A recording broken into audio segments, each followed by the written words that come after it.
Doctor professor CH Susheelamma గారి విమర్శన విపంచ్ 3వ భాగం 27/3/25. బియాండ్ కాఫీ మరింత చేదు, కక్కుకునేంత చేదు. కొంచెం పాలు, కొంచెం పంచదార, కొంచెం ట్రూ ఫిల్టర్ తీసిన డికాషన్ కలిపి పొద్దున్నే వేడి పొగలు గక్కే కాఫీ తాగడం ఒక అందమైన అనుభవం. ఆ పాళ్లను కలిపే చేతి నైపుణ్యం వల్ల కూడా మరింత అద్భుతమైన రుచిగల కాఫీ తయారు. ప్రముఖ రచయిత మహమ్మద్ ఖదీర్ బాబు బియాండ్ కాఫీ అన్న కథా సంపుటి చదివితే నోరంతా మనసంతా చేదుగా మారి దుర్గా మిట్టా కథలు, పోలేరమ్మ బండ కథలు రాసి దిగువ మధ్య తరగతి ప్రజలకు చేరువైన ఖదీర్ బాబు ఈ తలా తోకాలేని కథలు రాయడం ఆశ్చర్యం వేసి. దర్గా మిట్టా కథల్లో మానవ సంబంధాలు, మనిషి గుండె చప్పుడు, కన్నీటి ఉప్పదనం, చిరునవ్వు మెరుపుదనం అందరికీ ఒకటే. అందుకే అందరూ ఓన్ చేసుకొని అందించి రచయితగా పై మెట్టెక్కాడాయన. బియాండ్ కాఫీలో ఉన్న 10 కథలు దాదాపు ఒకటే ఇతివృత్తం. స్త్రీ చుట్టూ తిరిగే అడ్డులేని విశృంఖల, కట్టడు తెంచుకున్న స్వేచ్ఛ, అవాంఛనీయమైన కోరిక, శారీరక వాంఛతో కాలిపోయే కరిగిపోయే స్త్రీ ఇతివృత్తం. సెక్స్ కోసం పడి చచ్చిపోయేది స్త్రీ అని వర్ణిస్తూ, వివరిస్తూ, నిర్ధారిస్తూ నిశ్చయంగా ఏకవిగన్ డైరెక్ట్ పుస్తక రూపంలో రాసిన ఖదీర్ బాబు తన అభిమాన పాఠకుల ఆదరణ చాలా వరకు పోగొట్టుకున్నాడు. 2000 కాపీలు వెంటనే అమ్ముడు పోవటం గొప్ప విషయం కాదు, పుస్తకంలోని గొప్ప విషయం వల్ల కాదు. పోలేరమ్మ బండ కథలు లాంటి గతంలో రాసిన కథలు కాదు ఈ 10 కథలు. అన్నిటిలో బాగా డబ్బున్న స్త్రీలు ఏదో కారణంతో భర్తతో సెక్స్ సుఖం పొందలేక తప్పించిపోయే స్త్రీ, ఆ కోరిక తీర్చుకోవడానికి ఎదురుగా ఎవరైనా, డ్రైవర్ కావచ్చు, స్టూడెంట్ కావచ్చు, ముక్కు మొహం తెలియని వాడు కావచ్చు, మగాడైతే చాలు అనుకునే స్త్రీ. ఈ విస్తరవిడితనం ఏ సొసైటీలో ఎక్కడ ఉంది రచయిత గారు? ఎంత హై క్లాస్ స్త్రీ అయినా ఇంత నీతి బాహ్యమైన పనులు చేస్తారా శారీరక సౌఖ్యం కోసం? మొదటి కథ ఆస్తి బాగా డబ్బున్న సంపన్నవంతమైన హై క్లాసు కుటుంబాలు, ఆ ఇంటి వారసు డ్రగ్స్కి బానై బక్కగా అయిపోయి కళ్ళ కింద నల్లటి వలయాలు, పూచిక పుల్లగా చాలా వీక్గా. అతని తల్లికి కొడుకు డ్రగ్స్కి బానిస అయిన బాధ కంటే అతడు సంసారానికి పనికి రాకుండా పోయాడన్న ఆవేదన ఉంటే, కోడలు ఎవరితోనో సంబంధం పెట్టుకొని విస్తరవిడిగా తిరుగుతోంది అన్న ఆక్రోశం ఎక్కువగా ఉంటుంది. దర్గాలోని మంత్రగాడు హుజూర్ని ఇంటికి పిలిపించి కన్నీళ్లు పెట్టుకొని తన బంగారు తండ్రికి ఫ్రెండ్స్ పాడు అలవాటు చేశారని వాపో. పెళ్లి చేస్తే మారతాడని ఆ మహాతల్లి ఇంకో ఆడదాన్ని గొంతు కోసి ఒక కొడుకు పుట్టాడు. ఆ పెద్ద మనిషి ఇంకా వీక్గా తయారయ్యాడు.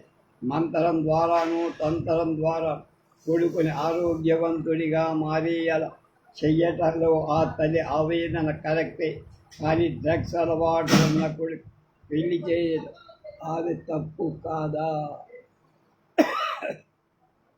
తన పరిస్థితి తెలిసి పెళ్లి చేసుకొని ఇంకో ఆడదాని బతుకు బండలు చేసి ఆ కొడుకు తప్పు లేదా? కానీ కోడలు ఎవరితోనో పోతోంది, ఆ ముండ పొగరు అనుసారంటుంది. ఆ పెద్ద బంగళా, ఖరీదైన వస్తువు, వజ్రాల నగలు అన్నీ ఉన్న ఆ పెద్ద నోటి నుండి ఎటువంటి పదం వచ్చిందంతేగా, మీరు నా కొడుక్కి మగతనం తేకపోయినా పర్వాలేదు, వాళ్ళని మాత్రం వెడగొట్టు. నా కోడలితో సంబంధం పెట్టుకున్నవాడు నెత్తురు కక్కుకొని చావ అంటుంది కసి. తల్లి కొడుకుల తప్పు లేదుట. ఏ తల్లి కన్న బిడ్డో ఆ ఇంటికి వచ్చిన ఆ కోడలు, అతనెవరు, వాళ్ళిద్దరి మీద కక్ష. ఇదే న్యాయం? ప్రయత్నిస్తాను అన్న హుజూర్ అక్కడి నుంచి జారుకు మళ్ళీ రాకూడదను. అక్కడ చివరి ట్విస్ట్ ఏమిటంటే, అంత గొప్ప ఇంటి కోడలు తన స్థాయికి సమానమైన ఏ పారిశ్రామికవేత్తను మేనేజర్తో కాదు సంబంధం పెట్టుకొని ఆ ఇంటి డ్రైవర్ శేఖర్తో. ఆ శేఖర్ అంటే తల్లి కొడుకులు మాటి మాటికి భయపడటం చిత్రంగా అనిపిస్తుంది. భర్త సంసారాన్ని పనికి రాకపోతే డ్రైవర్తో శారీరక సంబంధం పెట్టుకుంటుంది ఆ పెద్దింటి. ఈ కథలో ఏ పాత్ర నిస్సహాయంగా కలిగి ఏ పాత్ర మీద సానుభూతి కలగదు. తల్లి కొడుకులు సమర్థించలేము. శారీరక సుఖం కోసం డ్రైవర్తో సంబంధం పెట్టు ధైర్యంగా తిరుగుతున్న కోడలి పట్ల సానుభూతి చూపదు. రెండో కథ ఘటన మరీ చిత్రం. బాగా డబ్బున్నవో భర్త ఎప్పటిలాగా బాగా డ్రైవ్ చేయలేక ఆటో కోసం రోడ్డు మీదకు వచ్చి యాక్సిడెంట్ పాలవు. అలా చాలాసార్లు జరిగినట్టుంది. విషయం తెలిసిన భార్య హాస్పిటల్ విసవిసామంటూ వచ్చేసింది. భర్తని బాస్టర్డ్ అంటూ సడన్గా రోడ్డు మీదకు వచ్చారు. అప్పటికి చాలా గట్టిగా బ్రేక్ వేశాను మామ్ అన్నాడు. అతన్ని హాస్పిటల్లో చేర్చిన కుర్రాడు బెరుగ్గా అప్పటికే అక్కడికి వచ్చిన వయస్సు మళ్ళిన బావగారిని అతని స్నేహితుడిని చూసి, యూ డ్రంకెన్ బాస్టర్స్, ఏమి ఫ్యామిలీరా మీది అంటూ తిట్టిందా హై క్లాస్ విమెన్.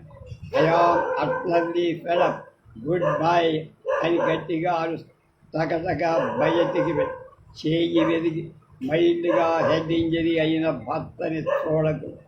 బరువుగా ఉన్న మనిషి ప్రతి కదలికలు పరిణతి కనిపిస్తున్న మనిషి భర్తకు యాక్సిడెంట్ అయ్యిందని తెలిసా కూడా హడావిడిగా కాకుండా 4-5 నిమిషాల్లో శుభ్రంగా తయారై వచ్చిన మనిషి తేలిక రంగు చీర, అదే రంగు బ్లౌజు, గ్లాస్ గ్యాగ్ బ్యాంగిల్స్, కంఠానికి 2 ఇంతల దిగువన సన్నటి డైమండ్ లాకెట్, తెల్లటి ఛాయ 50 ఉంటాయా?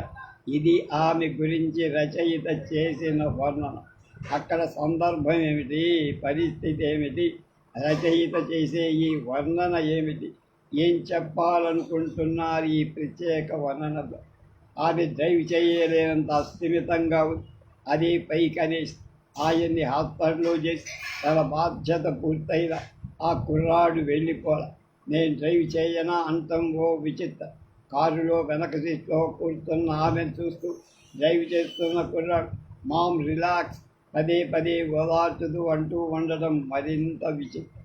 చాలా అస్థిమితంగా ఆందోళనగా పిచ్చగా ఉండాలి. ఎవరికి సీటు చేతితో కొడుతూ ఉంది. ఏమాత్రం పరిచయం లేని ఆ కుర్రాడి ముందు ఇలాంటి బాస్టర్స్ అని తిట్టిపోయి వీరికి నోటి దగ్గర పెట్టుకొని గట్టిగా కూరుక్కొని, ఎవరి అబ్బాయి వీసీ గారి అబ్బాయినండి అని ఇంటికి వచ్చారు. అప్పటికి అతను వెళ్ళిపోల. తాళం కూడా తీయలేక ఆమె చెయ్యి వణుకుతోంది. గబగబా వచ్చి తాళం తీశాడు. లోపలికి వెళ్ళి, అయినా వెళ్ళల, మీ హస్బెండ్ని వదిలి రాకుండా ఉండాల్సింది అన్న సలహా ఇచ్చి, వెళ్ళరా బాస్టర్డ్ అంది. ఆ ఊత పదాన్ని మళ్ళీ ప్రయోగిస్తుంది. సరే, మంచినీళ్ళు కనీసం కాఫీ అయినా ఇవ్వండి. ఈ స్థితిలో కూడా ఆమె కాఫీ తెచ్చి ఇచ్చిందట. పాపం అతిథి మర్యాద. ఒకసారి నా మాట వినండి మామ్, మీరు హాస్పిటల్కి వెళ్ళండి. ఆయన ప్రాణానికి ప్రమాదం ఏమి లేదు. మీ సంగతే నాకు వర్రీగా ఉంది. ఎందుకు బ్రో? నేను ఇంటికి వెళ్ళి నిద్రపోలేను. వై? మీరు కూల్ అయ్యే వరకు అంటాడు వాడు. ఈ సన్నివేశం అంతా కృతజ్ఞంగా లేదా? ఆమెను చూశాడు. ఆమె కూసి తడుక్కున్న కుర్రాడు ముందుకొచ్చి ఆమెను పట్టుకున్నాడు. వైద్యుడు రోగిని పట్టుకొని, పురుషుడిని స్త్రీని పట్టుకొని, ఇద్దరికి ఏం పరిచయం ఉందని ఈ మొత్తం ఉదంతం చిరాగ్గా ఉంటుంది. తర్వాత వాక్యం మరీగా. ఆ తర్వాత వాడు ఇంటి నుండి బయటపడటానికి మరికొంత సమయం. మళ్ళీ ఆ కుర్రాడు ముందు సీట్లో ఆమె కూర్చోగా చదువు దగ్గరికి వచ్చిందిగా. కారు డ్రైవ్ చేస్తూ హాస్పిటల్కి. ఆమె ప్రశాంతంగా ఉంది. ఎందుకు? రచయిత గారు బై మామ్ అన్న. మళ్ళీ నాకు కనపడకూడదు. అమ్మయ్య, ఇప్పుడు వెళ్ళిపోయాడు. ఆమె ప్రశాంతంగా వెళ్ళి భర్త పక్కనకు. ఇద్దరూ చక్కగా ఏమా కథ. Talk time. భర్త రియల్ ఎస్టేట్ వర్క్ చేస్తూ బిజీగా ఉంటాడు. కూతురు ఎక్కడో హాస్టల్లో చదువుతూ బిజీ.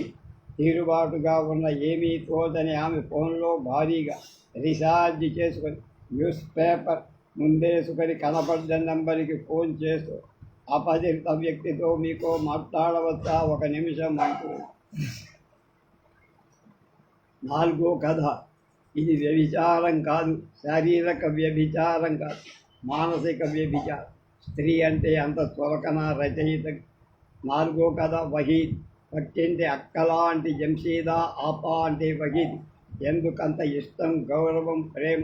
బహుశా పేదరికములు, పనుల ఒత్తిడి వల్ల, తల్లి దగ్గర దొరకని ఆప్యాయత అపా దగ్గర దొరకడం వల్ల. ఆమెకు పెళ్ళై వెళ్ళిపోతుందని తెలిసి సహజంగానే దుఃఖం వచ్చింది. ఏడ్చాడు. అన్నం మీద అడిగాడు, అమ్మ మీద అడిగాడు. సరే, అంతవరకు బాగానే ఉంది. కానీ ఈ క్రింది సవివరమైన వర్ణనకు అర్థమేమిటి? అసలు జంషీద్ ఆపాను ఎవరైనా సరిగ్గా చూశారా? తనే చూశాడు. బావి దగ్గర గొంతు పూర్తని గాజులు వెనక్కి జరుపుకొని చెప్తా మీద చాపను పడేసి ఊగి ఊగి పోగుతూ ఉంటే ఎగిరి ఎగిరి పడే అంచున తనే చూశాడు. దొడ్లోని చిక్కుడు తీగ ఇబ్బడి ముబ్బడిగా కాపుకొచ్చిన హమీద్ రారా అనిపించి ఎగిరి ఎగిరి కాయలు తుంచుతుంది. ఆ పందిరి నీళ్లలో పాటు ఆమె ఛాతీ నీళ్ళని కూడా తనే చూసి ఒకసారి ఇంటికి వెళ్తే అమ్మబాబోయ్ ఎవరూ లేకపోతే గోరింటాకు పెట్టుకొని నొలక మంచం మీద నిద్రపోతుంటే ఆదమరపు రూపం తానేం చూశాడు. అసలు చాలాసార్లు నీళ్లు చేరి ఆఖరి బింద పూర్తయ్యాక పావడ పైకెత్తి కాళ్ళు కడుక్కుంటుంటే ఆ పాదాల తెలుపు తను మాత్రమే చూసి ఒకసారి వాళ్ళ ఇంటికి వెళ్ళిన ఆమె స్నానం చేస్తే అది విని చాలా సంతోషపడి, స్నానం చేస్తే వాడికి ఎందుకు సంతోషమో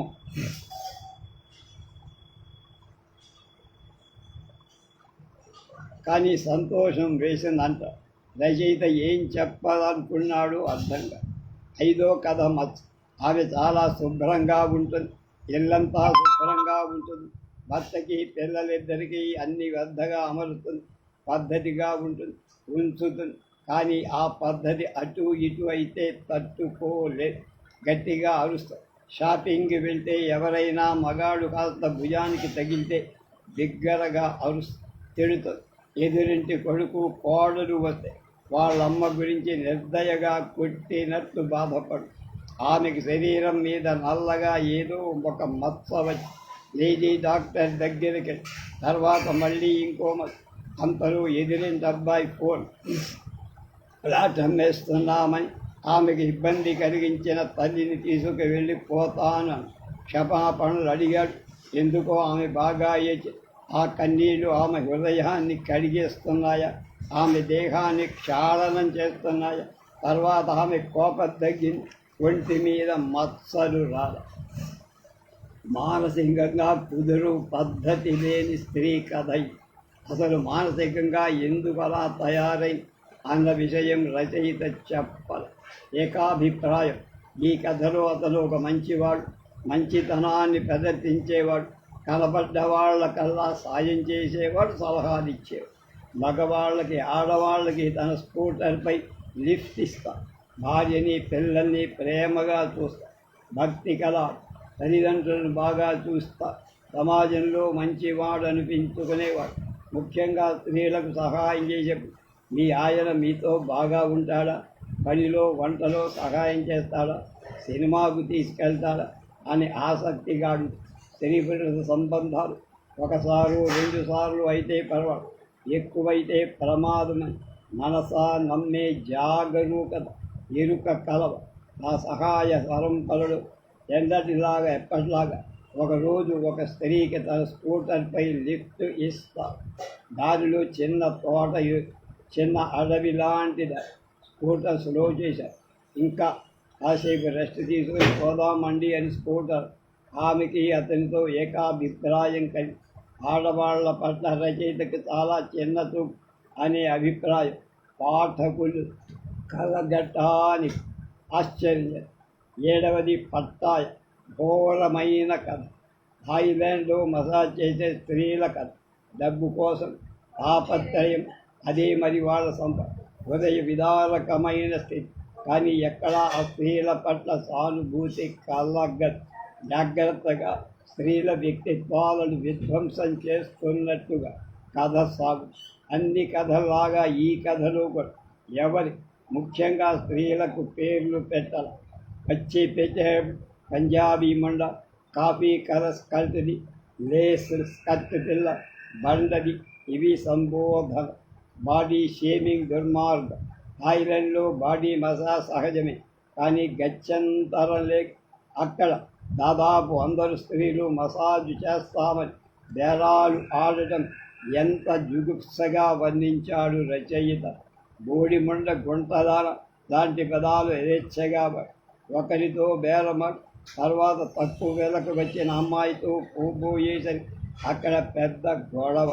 ఆడవాళ్ళు తిట్లు కొట్లాడ. ఎవరితో బేరం చేశారో దాంతోనే పోవాలి. అది అక్కడ నియం. ఇంత బీభత్సకర వర్ణన అవసరం. ఎక్కడ చూసినా ఆడపిల్లలు, ప్రతి బార్ బయట అద్దాల గదులు, ప్రతి అద్దాల గదిలో సర్పాల ఆడపిల్లలు, గుట్టలు గుట్టలుగా ఆడపిల్ల. తర్వాత కథ అపస్మారం. ఎవరో ముక్కు ముఖం తెలియని 16 ఏళ్ల అమ్మాయి లిస్టులోకి వచ్చింది. తర్వాత అని కారులోకి వచ్చింది. ఫోన్ చూసుకుంది.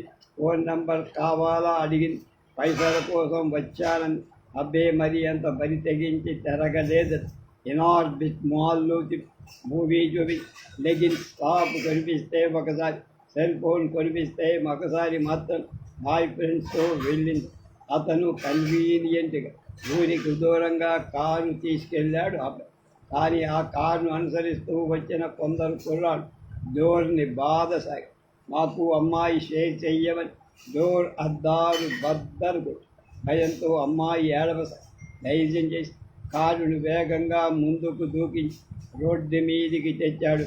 వాటర్ బాటిల్ తెచ్చి అమ్మాయికి పోనీలే అనుకునే లోపల ఆ అమ్మాయి కారు దిగి వెళ్ళిపోగానే కనీసం ఇంటికి సమీపంలో వదిలిపెట్టడం కానీ, పిల్ల వెళ్ళగలదో లేదో అనే ఆలోచన కానీ లేకుండా కారు ఇంటి వైపు ఫోన్లో భార్య ఇచ్చిన 17 మిస్డ్ కాల్స్ చూసుకుంటూ ఇంటికి చేరాడు. స్మారకంలోకి అపస్మారకంలో ఏదైనా ఏం చేసేస్తే గురుడా ఎదిక. తర్వాతి కథ ఇంకో వైపు. చిన్నప్పటి నుంచి అన్ని పనులు శుభ్రంగా చేసుకుంటూ పెళ్ళయ్యాక భర్తని అత్తమామని ప్రేమగా చూసుకుని ఒక్క తప్పు చేయకుండా మాట పడక నెత్తుకొచ్చే మంచి ఇల్లాలు. చాలా రోజులు ఓ పిల్లాడు పుట్టి, కానీ వాడికి ఆటిజం. ఏళ్ళు గడుస్తున్నాయి. మానసికంగా ఎదగలేదు. తండ్రి కూడా కూతుకుని ప్రేమగానే చూస్తా, కానీ ఎంతకాలం విసుగు. పిల్లాడి అల్లరి భరించలేక భార్యని తెచ్చడం మొదలుపెట్టి అన్నీ పర్ఫెక్ట్గా చేసేదాన్ని ఎందుకు ఇలా తగలేశావు అని భరించలేక. తనే కాదుగా ఇద్దరూ కలిసిన చేసిన పని తనని మాత్రం తప్పు పడతాడేమిటి. అందుకే విడాకులు తీసుకోవాలనుకుంది.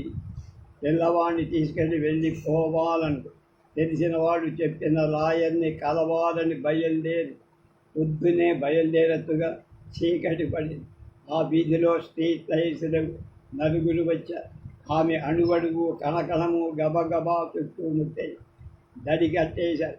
చేతులు పడుతున్నాయి. ఎక్కడెక్కడో పడుతున్నాయి. ఆగుతున్నారు. ఎక్కడెక్కడో తాగుతున్నారు.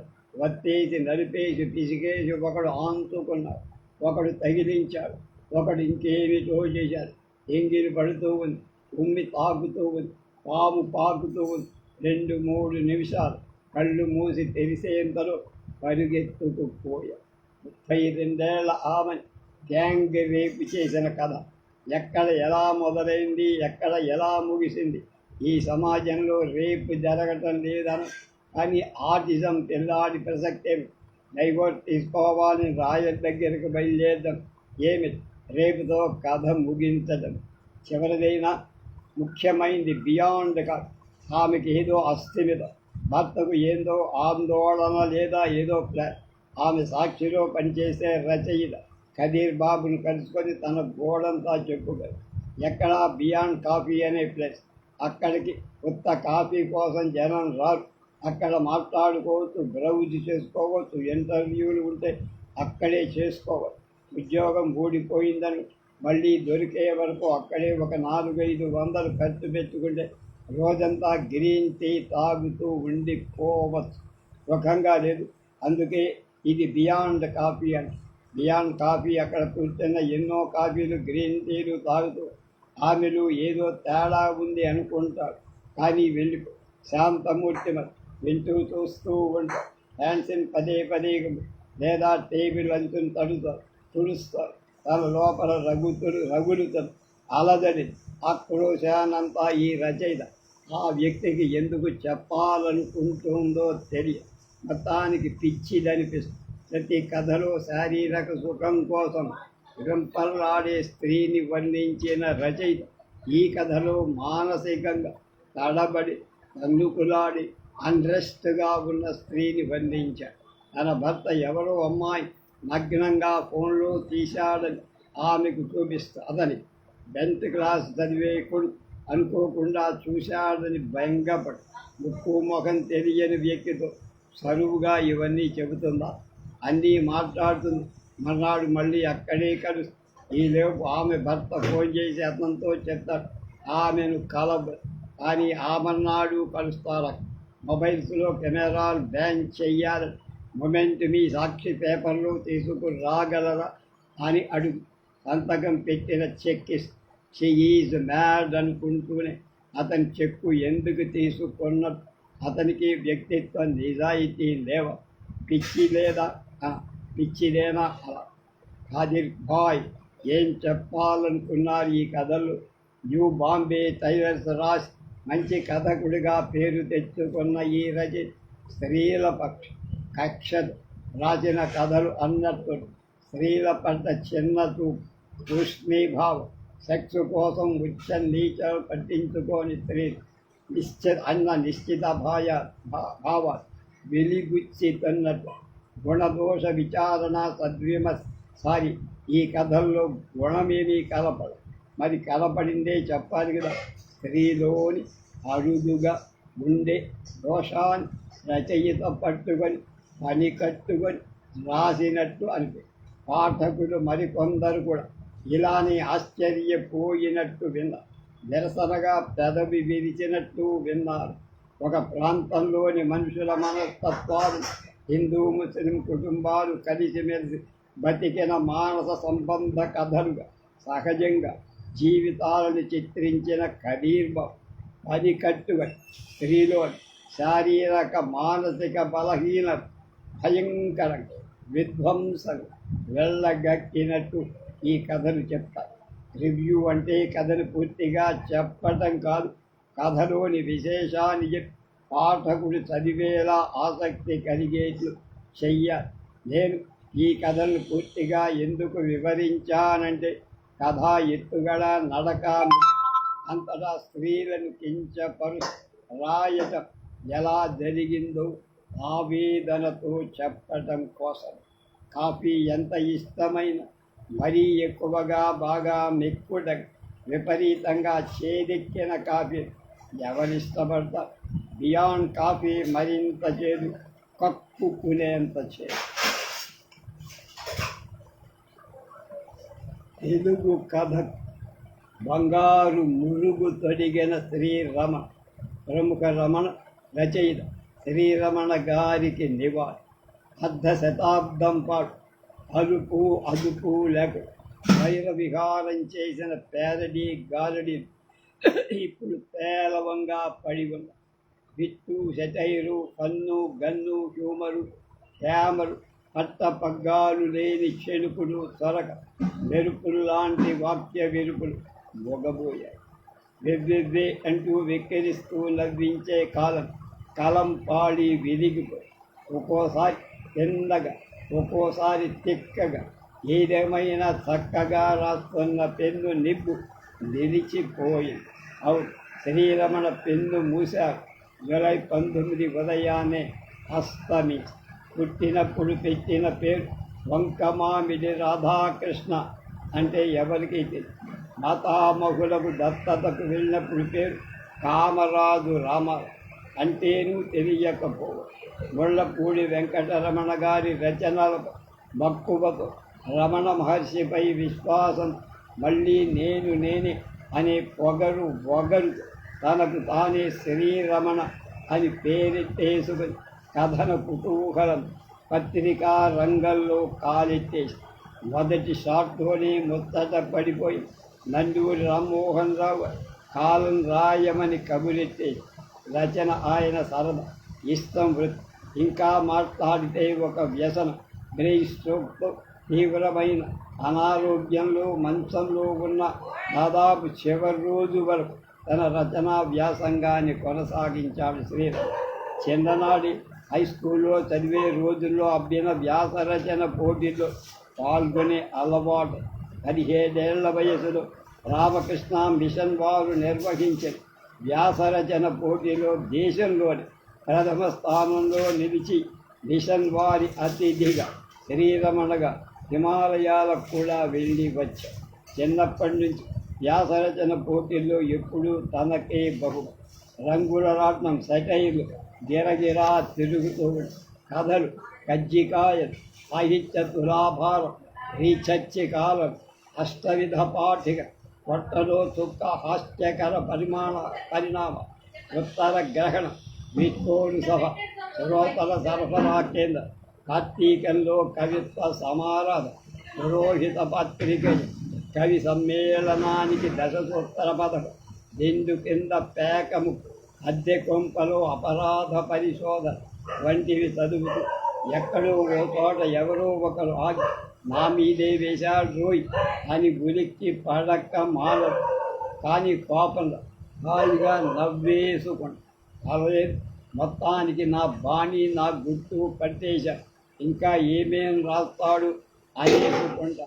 అంత మ్యాజిక్ ఉంది శ్రీరమణ రాత్రలో.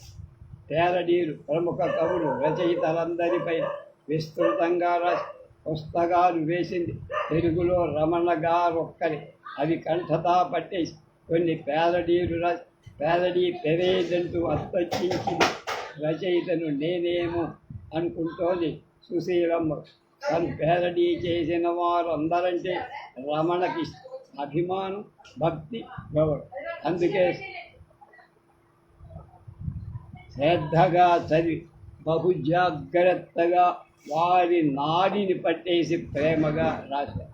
సుప్రసిద్ధ వచనం మహానుభావుల పదవల్లని, నవకవనంలో నానా రకాలు, పీఠిగా పాఠం, గులాబీ వదనం, ప్రముఖుల ప్రేమలేఖలు అంటూ ఎవరెవరు ఎలా రాస్తారు, ఎలా వర్ణిస్తారు తనదైన హాస్య విన్యాసం అలవోకగా హ్యూమరసం చెందించారు. ముఖ్యంగా రైలు బండిలో వైతాళిక జనాదరణ పొందిన పేరడీ రచన. శ్రీరమణ పేరడీ అంతా ఈ మధ్యనే వారం క్రితం మొత్తం మనం లైవ్ చేశాం. మహాకవులు ప్రయాణిస్తున్న భోగిలో తీసి వచ్చి అప్పర్ బెర్త్ మీద కూర్చున్న దేవుల పల్లివారి కిందకు దిగిరమ్మంటే దిగిరాను నేను దివి నుండి భూమికి దింపి వేతురుగాక నాకేటి విరపు అంట. విశ్వనాథ గారి టిక్కడిదే లేదు అని క్లుప్తంగా అని మళ్ళీ అలా నన్నయ్యకు లేదు, తిక్కనకు లేదు అనబోతుంటే వాళ్ళ సంగతి సర్దండి నాకు శ్రీ చూసి ఎవరు మీరు అన్నాడు. భూతాన్ని, యజ్ఞోపవీతాన్ని, వైప్లవ్య గీతాన్ని అంటుంటే తెలుగులో చెప్పండి అన్నాడు. నేను శ్రీశ్రీని, ఈ శతాబ్దం నాది అన్న కావచ్చు, కానీ ఈ రైలు శ్రీ సర్కారు వారి అన్నాడు. మొదటిదాకా తెలుగు సాహిత్యం నన్ను నడిపించింది, ఇప్పుడు దాన్ని నేను నడుపుతున్నా శ్రీ అవచ్చు, కానీ ఈ రైళ్ళని ఇండియన్ రైల్వేస్ వాళ్ళు నడుపుతున్నారు. అలా సాగిపోతున్న సంభాషణ కడుపు కడుపుగా నవ్వుకోలేని వాళ్ళు ఉంటారా?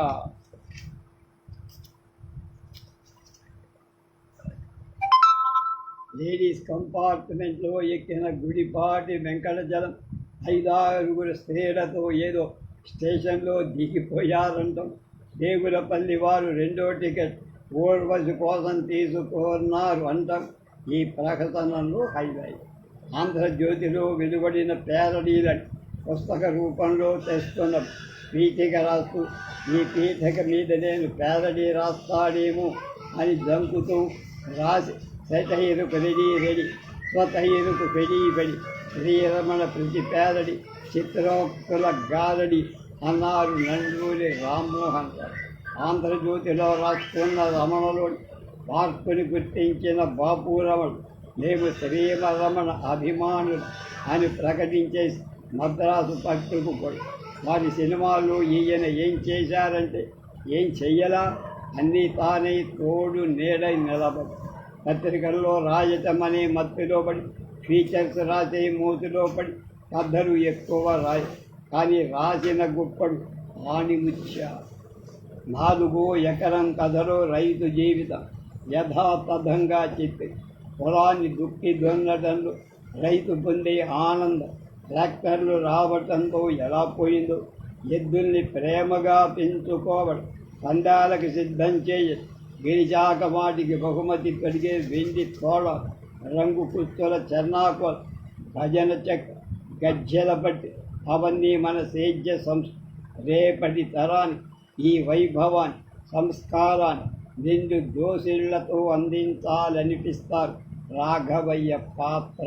ముఖ్యంగా నాగలి తయారు చేసే విధానాన్ని నాగలి దుంపదు చెక్కడమంటే మాటల ఓ దేవుణ్ణి చెక్కడమే అంటూ ఆ ప్రక్రియనంతా పూసగుచ్చినట్టు వర్ణించాడు శ్రీరామ్.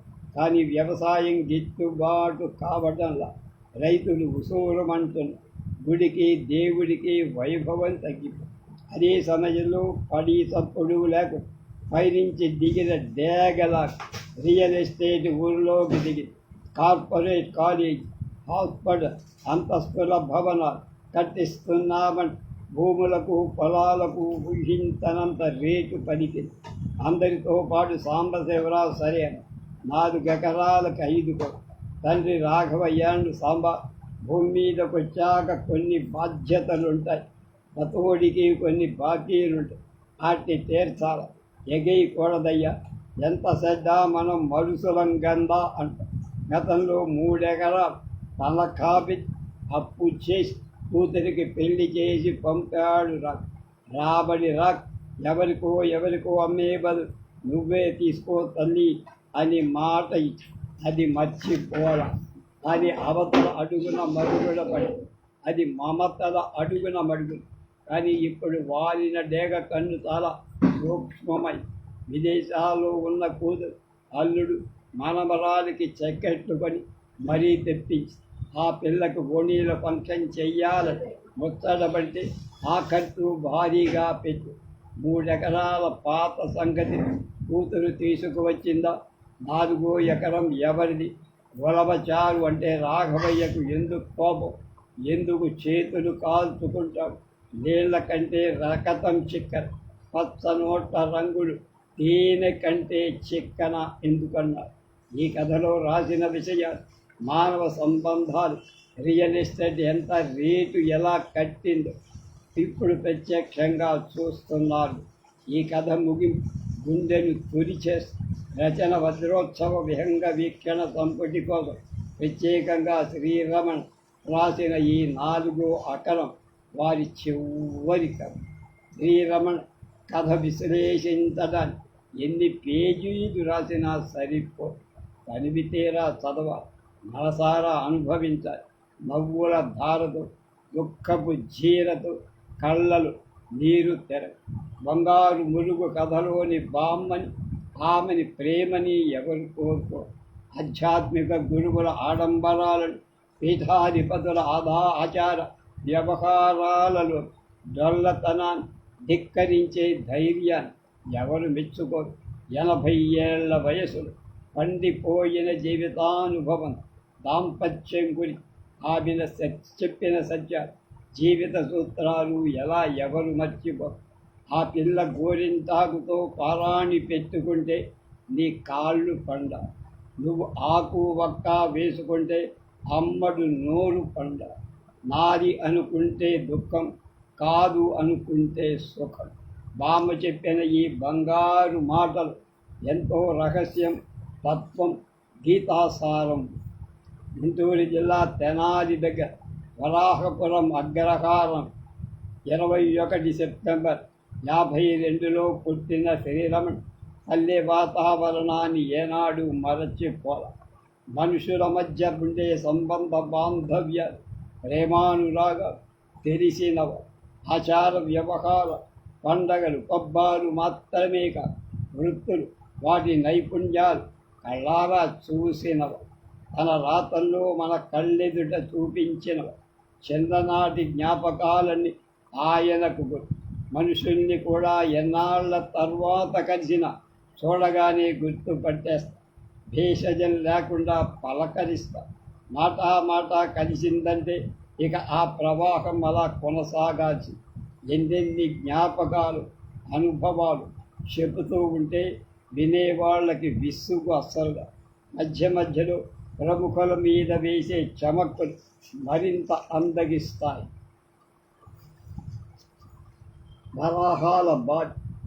వరహాలమ్మది ఒంటరి, కానీ అందరి మనిషి. ఆమె గురించిన వివరాలు అంతగా తెలియకపోయినా అందరికీ తలలు నాలుగు మంతసాని పనిచేసే, ఆడపిల్లలకి పూల జడలు వేసేది, వరింటాకు పెట్టేది. ముఖ్యంగా ఎవరి కంట్లోనైన నలక పడితే తన నాలుకకి తేనె అద్దుకొని సుతారంగా నాలుక కొనని కంట్లో తిప్పి సులాగ్గా నలక తీసేది.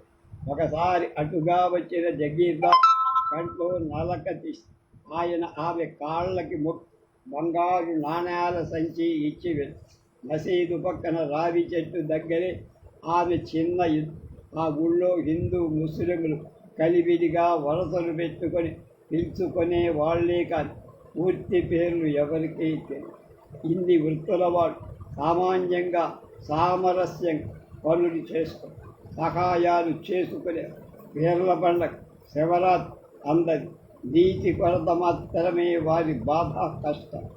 ఒకనొక రోజు వహరహారం రాట్నం తప్పుడు వెనబడక లోపలికి వెళ్ళి చూస్తే చనిపోయి ఊరంతా బావురు దుఃఖం పెళ్ళుకు. కానీ కాసేపటి బంగారు మొహరీల కోసం వెలుగులాట మనుషుల్లోని ఆశల దెయ్యాలు జడలు ఆ ప్రాంతంలో తప్పటం ప్రారంభి. కాసేపటికి నిధి దొరి ఇక స్వార్థం పురులు ఏనాడు రాని కులాలు మతావల ప్రస్తావన కర్రలు లేచి అంతలో తవ్విన కందకంలో బుస్సున నీరు కొబ్బరి నీళ్ళంత రుచి. వరహా ఎన్నాళ్ళ నుంచో వాళ్ళని వేధిస్తుంది. నీటి కొరత చక్కగా సత్తా కట్టారు. వరహాల బావి ఆ ఊరి శుభకార్యాలకు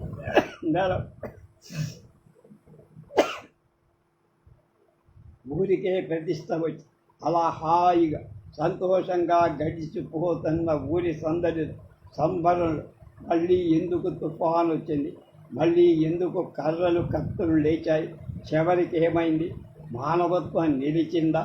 అందరి కథ చదివి తెలుసుకోవాల్సిందే. కన్నీరు నిండాలి. అద్భుతమైన కరుణ రసాత్మకమైన కథ. ఇంకా సోడానాయు పెళ్ళి, ధనలక్ష్మి వంటి అద్భుత కథ. శ్రీరామాయణం శివధ నుండి పట్టాభిరాముడు వరకు 116 విభాగాలుగా మంచి శీర్షికలు ఉంచదు. సరళ భాషలు చిన్న పిల్లలకు అర్థమయ్యేలా నవ్యులు సీరియల్గా రాశారు శ్రీరామ్.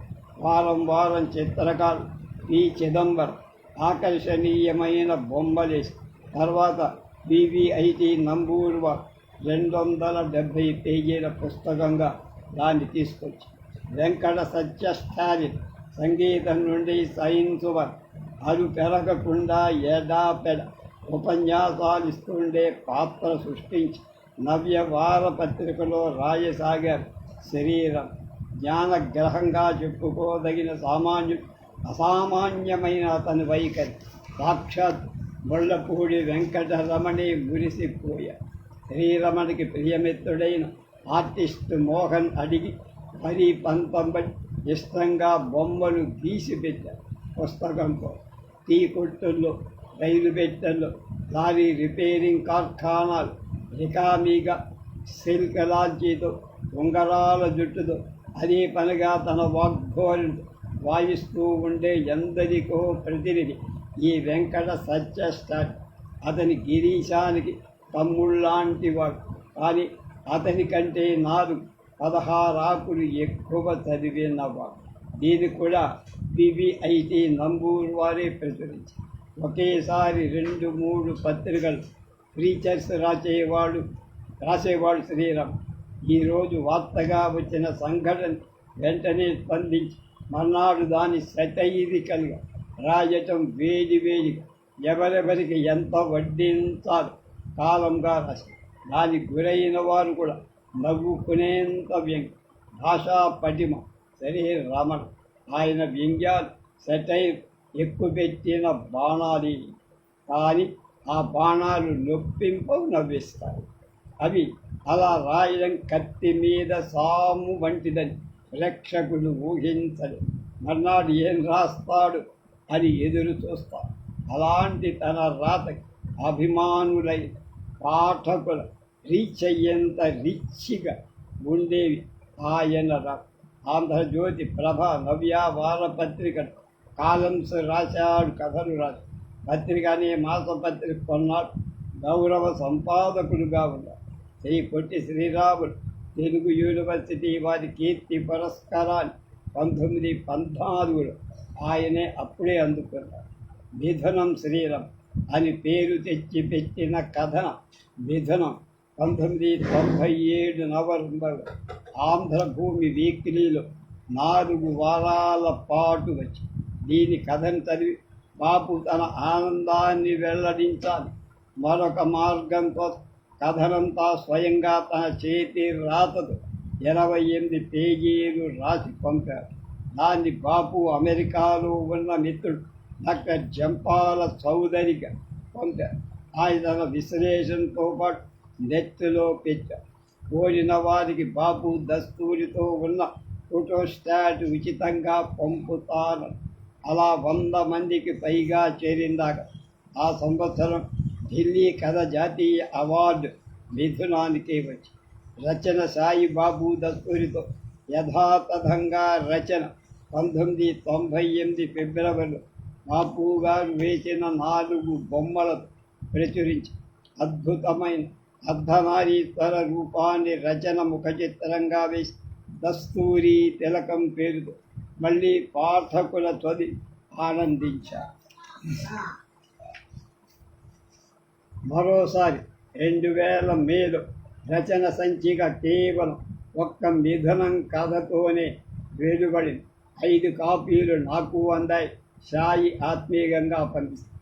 మిథునం కథ దాదాపు భారతీయ భాషలు అన్నిట్లోకి అనువదింపబడి 4 విదేశీ భాషల్లోకి తర్జుమా. పుట్టినరోజు, పెళ్లిరోజు, గృహప్రవేశాలు, ముఖ్యంగా షష్ఠి పూర్తి వేడుకలు జ్ఞాపికలుగా ఇవ్వడం ఆ పరిపాటి.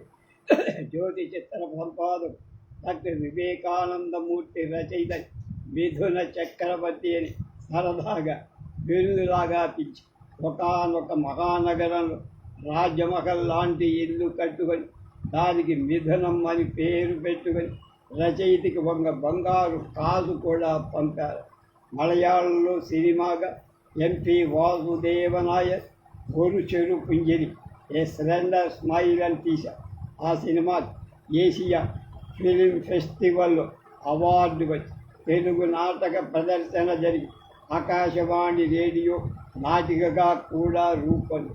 బాపు చేతి రాతతో ఉన్న పుస్తకాన్ని జంపాల చౌదరి 1,00,000 ప్రతులు వేసి ఉచితంగా పంచిపెట్టి ఇక తెలుగులో 10 కళ్ళ భరణ్ ఎంతో ఇష్టంతో తన దర్శకత్వంతో చేసిన మిథున చిత్రరాజు అపార గోపాలాన్ని ఆకర్షి పట్టుబట్టి ఎస్పి బాలసుబ్రహ్మణ్యన్, అప్పాదాసు పాత్ర వేసి ఇద్దరికి శాశ్వత కీర్తి దక్కేలా ప్రతి ఫ్రేమ్లో శ్రద్ధగా శ్రమించి బుచ్చిలక్ష్మి పాత్ర కోసం ఎందరో సీనియర్ నటులు అనుకున్నారు. చివర లక్ష్మి ఆ పాత్రలో ఒదిగిపోయి మిథునం కథను ఇక్కడ చెప్పకుంటే దాన్ని చదివి ఆనందించాలని ఆ పని ఎప్పుడో తెలుగు వాళ్ళు చేసేశారు. చదవలేని వాళ్ళకి కేవలం 2 వృద్ధ పాత్రలతో ఒక దృశ్య కావ్యంగా చూపి పుణ్యం కట్టుకున్నారు తడికెళ్ల భర్. ఆధునిక ప్రాచీన సాహిత్యాన్ని గట్టిగా చదువుకున్న వాళ్ళే కాదు, జీవితాన్ని చదువుకున్న వాళ్ళు శ్రీరామ్. తన కథాకాలం నాటి ఆ పాత రోజుల్లోకి వెళ్ళిపోయి ఆ పాత్రలు అనుభవించిన జీవితాన్ని, పరిస్థితుల్ని ఇలా జరిగి ఉంటుందని తన మనోఫలకం మీద చిత్రికబడి కథలను రూపొందిస్తారు. సరదాగా తీసుకునేవాళ్ళు, అందులోని తాత్వికతను అర్థం చేసుకునేవాడు, లోతైన అనుబంధాన్ని తమకు తాము ఐడెంటిఫై చేసుకొని ఆనందించేవాడు.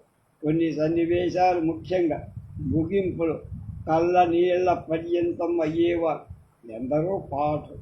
అందుకే ఆ కథను విజయవంతంగా తెలుగువారి గుండెలు శాశ్వత స్థానాన్ని పొందాయి.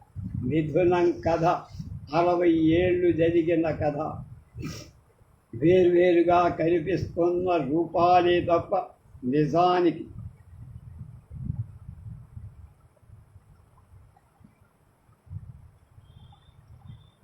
వాళ్ళిద్దరూ ఒక్కటే అనే అద్వైత దృష్టి దీనికి ప్రాణం అంటాడు శ్రీరమణ. సెలబ్రిటీల సంభాషణల్లో దొర్లి జోక్స్ని ఎన్నింటినో సేకరి హాస్య జ్యోతి పుస్తకం తెచ్చారు శ్రీచానల్. చిలకల పందిరి కాలమ్స్ వివిధ పత్రికలో నిర్వహించి తన హాస్య వ్యంగ్య చతురతతో అందరినీ ఆకట్టుకున్నాడు శ్రీ. ఎందరో మెచ్చుకొని తెలుగు సంస్కృతి సంప్రదాయాలు ఐకాన్ అంటూ ప్రశంసించిన మిథునం కథని కొందరు ఈర్ష్యతో విమర్శించకపోల. వారికి ఆయన ఇచ్చిన సమాధానం భౌతికంగా ఆయన ఇప్పుడు లేకపోయినా ఎప్పటికీ నిలిచే ఉంటుంది. పెళ్ళి కాగానే వయస్సు పెట్టిన సరదాలుంటాయి. పెళ్ళయిన కొత్తలో ఆనందాలు తెలుస్తూ ఉంటాయి. ఆ తర్వాత పిల్లల్ని కనడం, వాళ్ళని పెంచడం వంటి బాధ్యతలతో తలములకైతుంది. పిల్లలు ఎక్కడి వాళ్ళు అక్కడ సెటిల్ అయ్యాక ఒక వ్యాక్యూమ్ అంటే శూన్య ప్రదేశం ఏర్పడి అప్పుడు మిగిలే కంపానియన్షిప్. జీవితానికి చరమాంకం సాఫీగా నడవాలని గట్టి పునాది ఉండాలి. అన్నిటినీ షేర్ చేసుకున్నప్పుడే వాళ్ళిద్దరి మధ్య అనురాగం ఏర్పడి చివరి దశ కంపానియన్షిప్ మీదే నడుస్తుంది. శారీరక ఆకర్షణలు పోతాయి, కళ్ళు ఊడిపోతాయి, కళ్ళు కనపడం, నడవలేరు. మనసు నుంచి మనసు, హృదయాన్నించి హృదయాన్ని మాట్లాడుకోవటమే మిగులు. మిథునం రాయటానికి అదే కారణం. ఇందేళ్ల ప్రయాణం భార్యాభర్తలిద్దరు ఒకరినొకరు అర్థం చేసుకోగలుగు చచ్చిపోయేదాకా వాళ్ళకి మిగిలేది స్నేహం, పాత జ్ఞాపక. గతాన్ని తలచుకొని జీవితాన్ని గడపడమే ఆనందం. అప్పుడే ఒక జీవితం సజీవంగా మిగులుతుంది. ఎంత నిజం అంటున్నారు ప్రొఫెసర్ సుశీలమ్మ గారు.